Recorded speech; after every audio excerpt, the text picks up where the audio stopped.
Jay Robin here at the SMX. I mean, first of all, getting into the LCQ and winning it the way that you did was pretty cool, I guess, because the competition was pretty stacked in the LCQ, and you just kind of made it look easy. So I bet it set the tone for the rest of the day for you. Yeah, for sure. I actually really struggled yesterday during free practice. I was not really feeling it. I was I'm still dealing with some nerve stuff in my neck, and I was honestly struggling. And then felt better today, and somehow I hole shotted the LCQ. I had a terrible jump, and I just snuck in and hooked up, and I ended up first. And so nice to get clear track. I don't think I've led laps since I turned pro, so it was so nice, honestly. You spent a lot of both motos kind of in the Kulas, Welton, Grant battle, Noren and McElrath were kind of in there as well. Yeah. You battle those guys pretty much all outdoor season anyway, so you just feel like deja vu a little bit? Yeah, it's kind of just, I don't know. I feel like there's just groups of 3 or 4 guys, there's stages of speed, and it's we're all right there, and it's battle. You got to dig pretty deep, and my clutch was fried, and on the on-off, I was getting a little sketchy, and I was oh.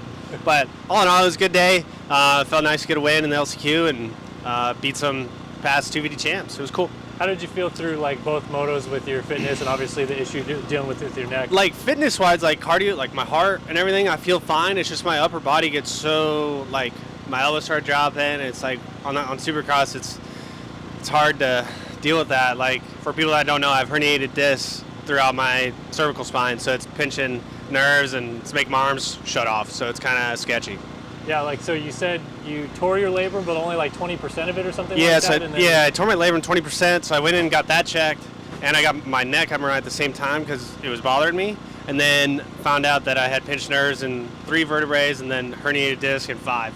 So it was they're yeah, that's not good. So I went to PT, I thought I was making a lot of progress, and the last 3 outdoors it didn't bother me, and then I got in Supercross this week, instantly flared up. It's just the hard, jarring lap after lap bothers me.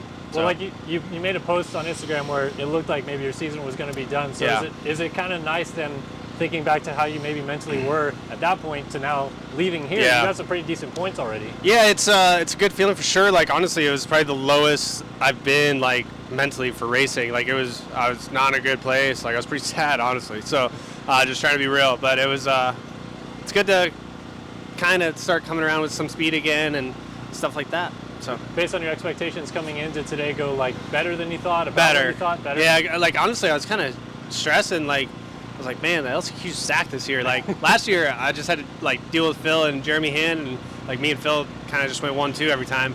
And yeah, I don't know. It was nice to execute the LCQ. Did it take a little pressure off, knowing Barsha was already out, Anderson was kind of a question mark, so more and more spots are opening up? Yeah, we found out on the line that Anderson was not racing, so Starling came over and he's boys, there's 4, and everybody was all right, let's go. So it was. I'm glad no one was being dirty and cleaning everybody out, but next week when there's 2, I'm sure there might be some of that going on, but hopefully I can whole shot again and execute. Did you learn anything from today about either suspension or anything that you're going to work on going into Texas? It's so hard because you never know what the track's going to be. Honestly, that moto, the track was so rough in areas, and yeah, I don't know. You just got to muscle through it. Yeah, I think one of the Dirtworks guys said that they were told to leave it rough. Did you like that they left it kind of gnarly for the motos? Or? Yeah, it's super motocross, so it's supposed to be half and half, and dude, the rhythms, I swear, steeper and peakier than regular Supercross. They did it last year too. The rhythm was gnarly. So it's you need the Supercross suspension just for that one area, and yeah, so the rest of the track, you just gotta deal with it. Well, I talked to Julian Beaumer, and he said that he thought the lane or the rhythm section was spaced out more too. Even did that feel like that was the same there too, or? The gaps were bigger. Okay. It felt you had to hit stuff harder than usual. So interesting track. Turned out pretty good. The doubles were big, especially yesterday when they first built it. Everything was steep. So the track was good. Excited to not have to come all the way back across the country next year? year? Yeah, the time change sucks. So.